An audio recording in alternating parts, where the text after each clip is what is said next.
Hiya,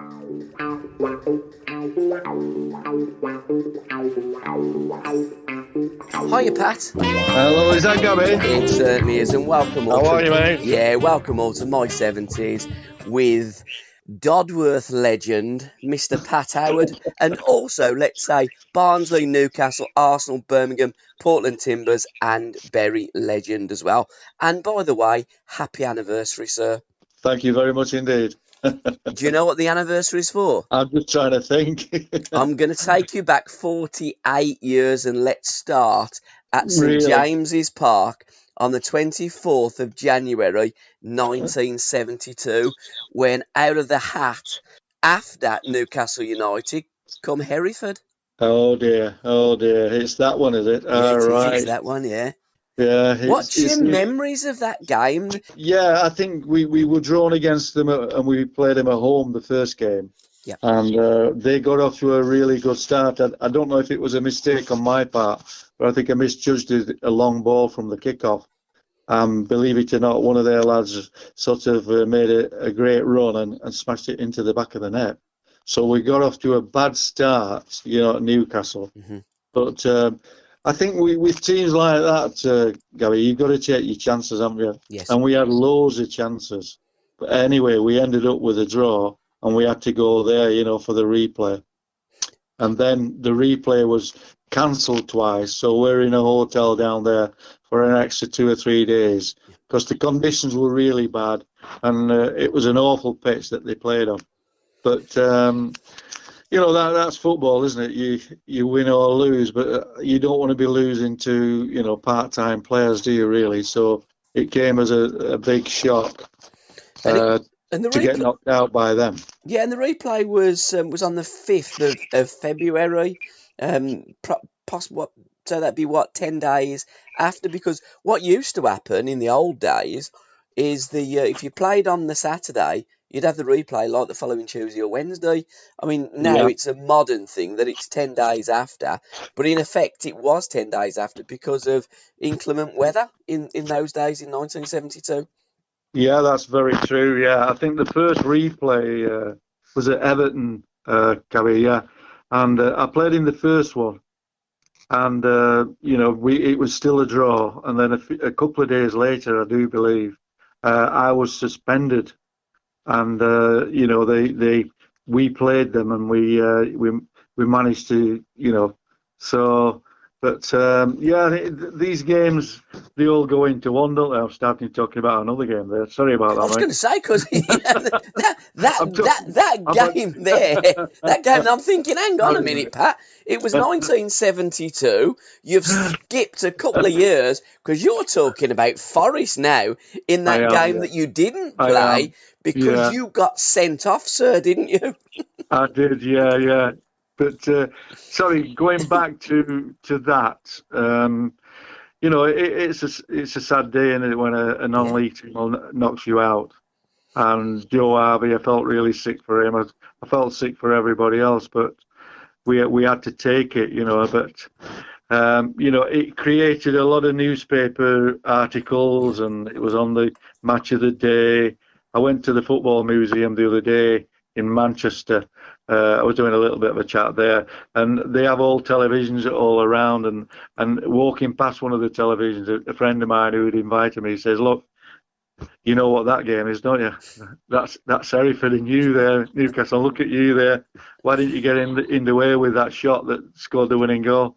So yeah, them times were hard times, and nobody wants to get beaten by a lesser opposition. So, but it had to be.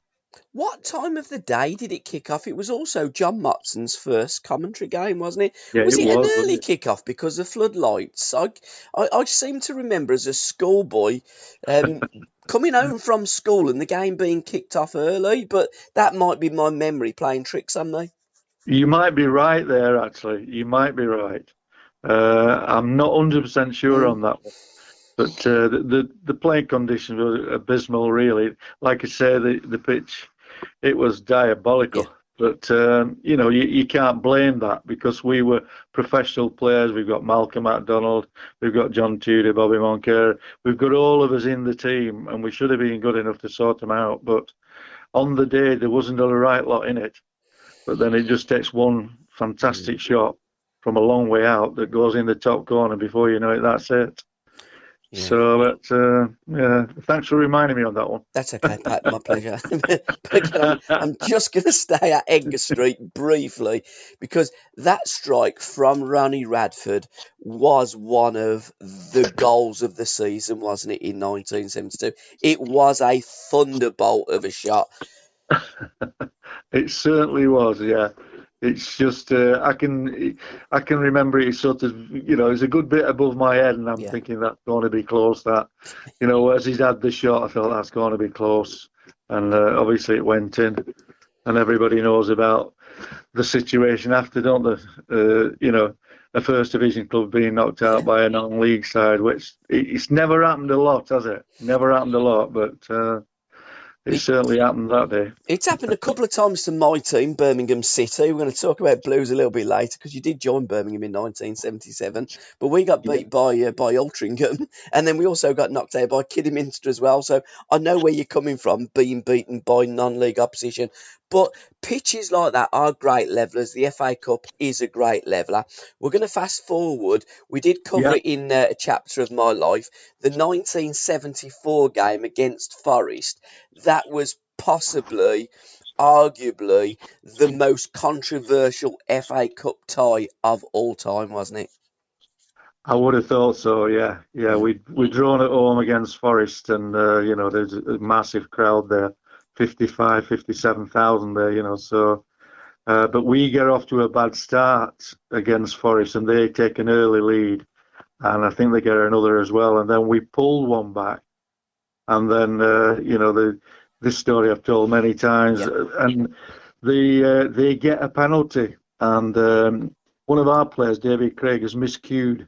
I think it was either David Craig or Bobby Moncur has miscued a clearance, and he's knocked it back into our own box. And they had Duncan McKenzie up front. And in my mind, Duncan McKenzie let David Craig, because it was going near Duncan McKenzie. You know, it was in my mind that he just stood his ground, Duncan McKenzie, and David Craig's looking at the ball, and he just piles into the back of him. A penalty. So, as you can imagine, we weren't happy. We're losing 2-1. And I start sort of remonstrating with Gordon Q, the referee, and I'm going on at him and I'm saying this, that, and the other. That's never a penalty. That's him cheating there, you know. And he says, no, that's a penalty. So I keep going on, and then he starts to say, I'm going to send you off. And I said, I'm not going to go off. If you say you're going to send me off, you caused the biggest riot ever here. You. This is me to Gordon Q, because I was really irate about the decision. I'm sending you off. I said, I'm just not going to go off. But he says, I'll get people on to take you off. So anyway, cut long story short, I eventually sort of walk off, my head's bowed, and they take the penalty, and it's 3-1. Yep. Yeah, well taken penalty, 3-1. But unbelievably, with Newcastle with 10 men, came back. And they won 4-3 with 10 men. Yep. So, like I always say, they didn't really miss me when I went off. But yeah, it caused all headlines on the television, newspapers, wherever. And they, Nottingham Forest, complained with regard to all the fans running on the pitch, and you know, they got pushed about a little bit, and they complained. And they managed to get a replay, you know, like I was saying a little bit earlier there. And they got a replay at Everton. Like I say, I played in the first one, and then Malcolm MacDonald, the second replay, he managed to get a goal, Malcolm. So we knocked him out. But it was a very, very eventful day, that one. And it's one that lasts in my memory. Malcolm was always good for a cup goal, wasn't he? Absolutely prolific and scored in every round of that cup, apart from the final against Liverpool. Yeah, that's right. Yeah, I mean, I've said it many times. He was a tremendous player. He was that quick, you wouldn't believe it, really. I mean, I did play against him before I joined Newcastle, and I knew what he was all about. You know, when he was at Luton, you know, I'd played against him with Barnsley then. God, what about the pace? Unbelievable pace. And strong and brave as well. His work rate could have been worked on a little bit more, but he always used to say, never mind my work rate, put your goals on the table. One of them, that was his little comments that he would make to one or two of us that would have a go at him a bit. But yeah, a great player and great to have in your team. You get 20 goals a season, 25 goals a season. You know he's going to finish things off. But sorry, Gabbie. Sorry, your career started in your hometown of Barnsley, and you've alluded to that, playing against Luton, against Malcolm. You played 177 games for Barnsley. How did that move come about to Newcastle? Was Joe Harvey monitoring you for some time? I think there'd always been a little bit in the press about, you know, Newcastle keeping an eye on, you know, Pat Howard at Barnsley, that kind of thing. But yeah, I played a lot of games for Barnsley. I mean, one of the seasons I didn't miss a game. And like, you start sort of, you know, I started thinking, well, I need to start getting some money. Because in them days, Gabbie, the wages were diabolical. Yep. And I mean, they're very, very good now, aren't they? Yes. But then I went in the office as much as to say, I want another 20 quid or 25 quid. No way, you're not getting nothing. So I just said, well, I want to go. If you can't give me, you know, a rise on my wages, on the money that I'm getting now, I want to go. Yep. And, you know, the Barnsley manager wasn't happy with that. And he says, your head's bigger than that door, you. How do you get your head through that door? Who do you think you are? You. To me, like, I said, well, never mind that. You get me on that list and I want to go. So that's how it started. And then before you know it, Newcastle came in. Who was sorry, Pat. Who was the Barnsley manager at the time? A Scottish gentleman called Johnny Steele. Okay. Yeah, one of the old school. Yeah. But I think in a way that they would have wanted to let me go as well because, you know, in them days they were desperate for money. Yes. And like, they're getting an absolute fortune for me, you know, 21 grand. It was a lot of money then. But it wasn't it? In 1971, it was a lot of money. But they wanted that transfer fee, you know, to keep the club afloat. And yeah, it was great when Joe Harvey came down, and you know, the Barnsley manager had been to where I live. Didn't have a phone, and I'm out gardening, and my wife said, the Barnsley manager's at the door. So I thought, right, yeah, okay. Yeah, I thought she was taking the mickey, really, but he was there. He says, I want you to come down to the club at 2 o'clock this afternoon and make sure you look smart. And I said, why? He says, well, you'll find out when you get there. Yeah. So as I go down to Barnsley, to the club, I see this big car outside. And I think, all right, I wonder who that is. So I look in the back of the car, and the supplier's name was so-and-so Gateshead. And I'm thinking, I'm not going to be signing for Gateshead here, am I? You know, like, I'm going down the leagues. And, yeah, Gateshead. So I went in, and, you know, Joe Harvey was stood there, and he says, Pat, I want you to sign for us at Newcastle United. I've watched you for quite a while, and I want you to sign for us. And then there you go. Started talking terms a little bit.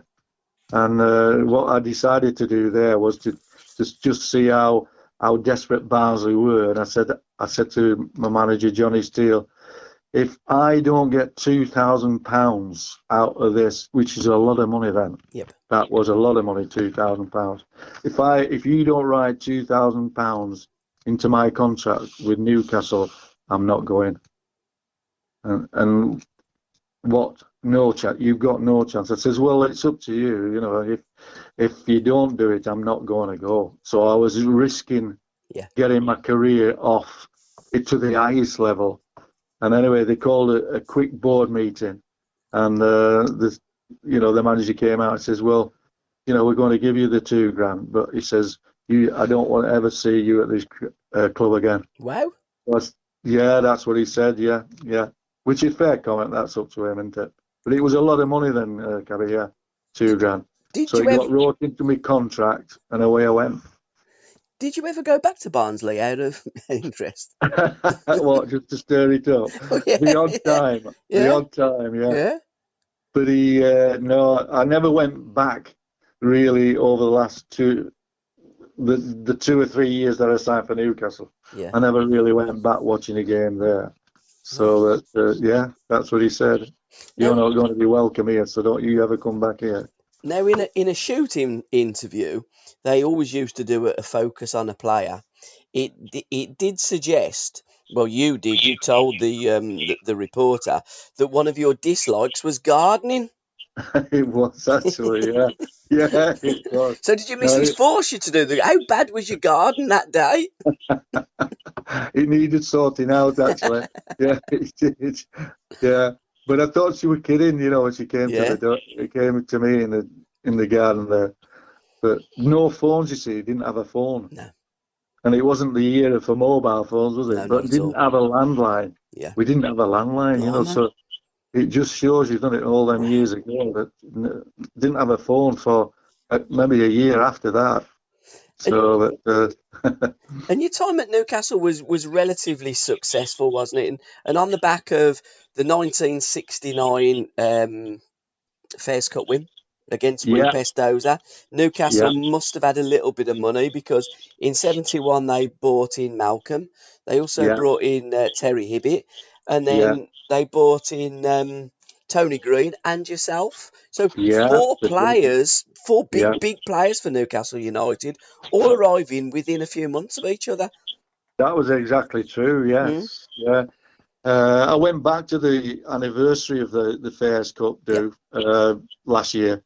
It was nice. It would have been even nicer to have been part of it, but I didn't sign till 71, you see, so that was 69. Yeah. But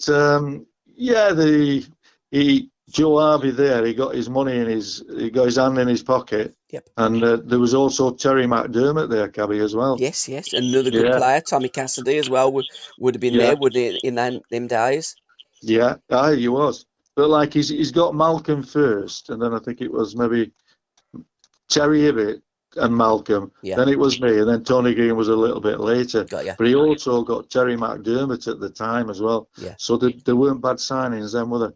And Malcolm McDonald, Terry Hibbett, Terry McDermott, myself, and then Tony Green. They were good signings. They were very good signings. Without a doubt, you'd already got Bobby Monker that was there, and the skipper. You got Jimmy Smith that would have been there at the time. Stuart Barraclough as well, and John Tudor.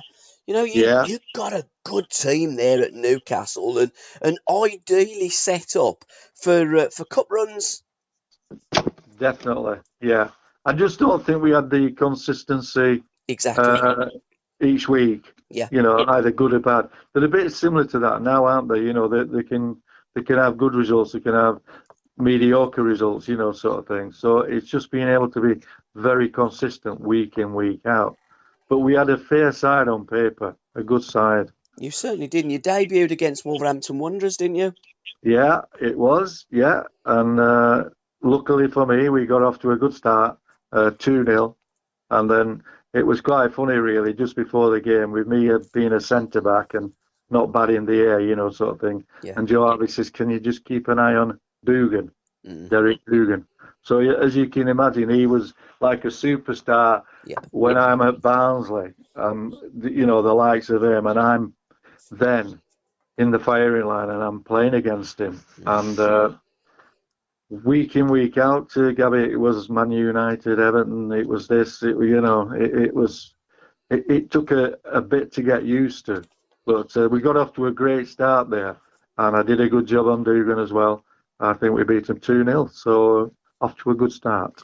Who was your most fearsome rivals in terms of, at Newcastle, you partnered the great Bobby Monker. You then moved on to Arsenal and to Birmingham, and you played for Portland Timbers and Bury, all during the 70s. But in them days, today's football, we tend to play one up front, but in them days, it was very much a strike force and a deadly duo. Who was the most deadliest that you played against? Yeah, that's a good question, isn't it? There's quite a few spring to mind. There's Toshak and sort of Keegan, weren't there? Mm-hmm. Radford and Kennedy at Arsenal, Charlie George, and I'm just trying to think who was up front with him there at Arsenal. Yeah, there was quite a few good pairs around, weren't there? There was Osgood around, weren't there? Martin Chivers and Gilzine, wherever. Mm-hmm. And some good pairs about. There's Joe Jordan at Leeds, isn't there, with Alan Clark or whoever, so there was some good pairings around. There was, yeah. And our pairing wasn't bad, was it? Malcolm McDonald and John Tudor. No, I thought they were absolutely first class, and also it must have been just before you left Newcastle. Did you not win the Texaco Cup? Because you beat Birmingham City in '75, didn't you? Yeah, the Texaco Cup. Yes. Yeah. Guess who was captain? You. Me. Yeah. I was there at that game at St Andrews. Was you? Yeah. All right. Yeah. So. At the time there was the Texaco Cup. What was the other cup, Gabbie, at the time? We had the Watney's Cup as well, didn't we, in the Texaco Cup? Yeah. And then there was that Anglo-Italian one, weren't there? That's right. Did you ever play in that? We won it, yeah. I did you win the Anglo-Italian? Because there were some right nutters out there in Italy that you played against, didn't you? There must be some right stories that you brought back to Tyneside from Italian journeys. Fiorentina, we played them in the final, and we played, obviously, to get to the final you had to play other clubs as well. Yeah, but it was just a different sort of pace to our game. We were sort of charging about a lot in this country, whereas when you were playing against them it was like knocking it about a bit at the back and that kind of thing, skillful. Whereas it probably suited our game. Our game really, but it's an experience playing against different clubs from different countries. So that's what we found there. But we did manage to win it, and but it doesn't mean a right lot, does it? But it's something that you can say that you've done, isn't it? Well, certainly is. When I was a kid, it was a big tournament for me, because I remember Birmingham City in 1972 being involved in that competition, and it was great that the Italians had come over and play. Yeah, so it was almost like proper European football. Yeah, exactly. Yeah, and it was a change from going to the English clubs, weren't it? Yeah. If you're on a flight and you're going to Torino or wherever, Fiorentina, Sampdoria, whatever, it is a nice change. Really, but it's nice to have taken part in all the big competitions that there was at the time. The FA Cup, the League Cup, whatever. And the Anglo-Italian Texaco Cup. But we used to play a lot, Gary. There were a lot of games about, sort of thing. But that Texaco Cup as well, that was almost like an Anglo-Scottish Cup, wasn't it? Because Scottish teams were involved in that competition, wasn't they? Yeah, they were, yeah. We went up to Scotland on a couple of occasions. I'm just trying to think who we played. It weren't Rangers or Celtic. I'm just trying to think who it was. No, it's, I can't just think who it was. But, yeah, playing against the Scots as well, there was always that little bit of niggle, weren't there? If you go up there and then the crowd are on your back, aren't they, the Scottish fans? And then they come back to Newcastle and we give them the same, so... Yeah, it was a decent competition, but it was one of them situations where there was a lot of matches being played. And you've got them as well, and you've got the Texaco, and you've got the Anglo-Italian. It was a lot of games. If you could replay one game from the 70s, what game would it be and why? If I could replay one, yeah. Any game that you played in and you'd think, you know what, I'd love to replay that game for whatever reason. I think the one that springs to mind is the semi-final of the FA Cup. Yep. I've never felt as pleased, but it wasn't an easy game for us. I don't know if you've ever seen the replay, the television replay on that one. Great pass by Terry Ibbett, by the way. Well, what a pass that was, wasn't it? Yeah. I would say that is the one that sticks out in my mind, is that, and the elation that you've got knowing that you've got to Wembley for the first ever time for the likes of me, which I'll always remember that feeling of, we're at Wembley. But there's been a lot of games over the years where you've enjoyed, and when you score your first goal or whatever, and there's been a lot of good memories. But that one does spring to mind. That one. And that was, of course, a brace by Supermac. The first goal was pretty much hustle and bustle, and then the second goal, the ball through from Terry, and Malcolm just finished it as he always did. Yeah. I mean, if you're on the halfway line with Malcolm McDonald and you get a ball knocked over your head, you're not going to get there before him. Nah. And I don't know if you've ever seen the replay of it, but is it Colin Waldron? And he's trying to grab him, and he's trying to get his arms around him to pull him back because but he shrugs him off. He's that strong, and he gets into the box. And has a shot with his left. I don't know if he's left foot or his right foot. He comes back out and then he knocks it in. But what a great lad to have in your team, because we were under the cosh a lot there against them. And then the outlet ball was that one over the top. And do your business, Malcolm, yeah. And he certainly did on that day. We were quite lucky, but that's the way football can go, can't it? You can play well and still get beat. Yeah, of course you can. But, and in the 70s, Malcolm was also involved in the Superstars, wasn't he? And done very well in that, I have to say. He did, didn't he? Yeah. Because they used to do all different things, didn't they? And that's then right. Yeah. It would lead to the sort of sprinting and things like that. Yeah, but he was really, really quick. I don't know if there's anybody now that looks as quick, but and he's got the power as well. And he's a great bloke to see. I see him when I go back to Newcastle, and it's great just to catch up with him. But what a great player to have in your team. Because he's doing a lot of Q&As, isn't he, up there at St James's Park. There seems to be a pub that Malcolm's. It's on. He's got a YouTube channel, and it's all about. The name escapes me, but it's all about Newcastle United, and he seems to be doing very well in that side of football, because Malcolm was never slow coming forward, was he? He wasn't, no, not at all. And the writer at the time up there for us was a fellow called John Gibson.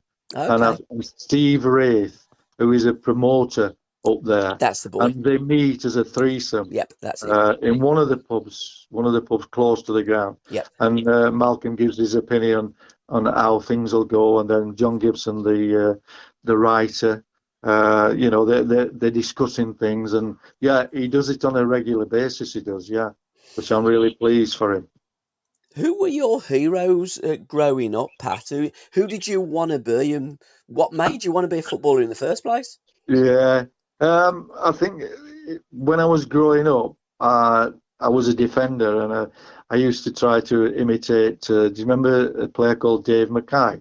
Big and strong, all this sort of stuff.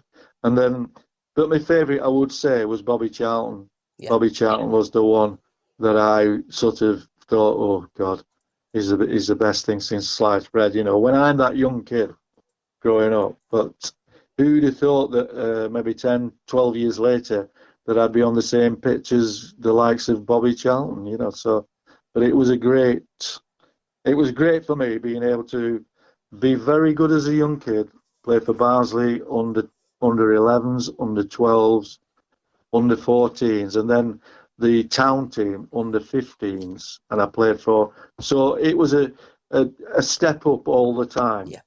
And then, I'm leaving school, and me and my dad went to Sheffield United, where their manager John Harris, we had a meeting with him, and he just said, Pat, we've heard about you. My scouts have talked about you, and we'd like to offer you a week's trial. Right. So, but Barnsley wanted to sign me for 3 years, apprentice professional, and I sort of bottled out of that, and I said to my dad, I don't want to take a chance just in case it backfires with regard to having a trial for a week. So then, the following day I signed for Barnsley. apprentice professional, 15 years old. Whose boots did you have to clean? Can you remember? I used to clean everybody's boots. Yeah, that was my job. Whereas the other apprentices were out in the stands and on the pitch. Yeah. But my job was I was inside. What with the showers and towels and training gear, but boots especially. We had a boot room. To listen to the rest of this podcast, please go to www.patreon.com/SRBmedia or just follow the links in the description. Thank you.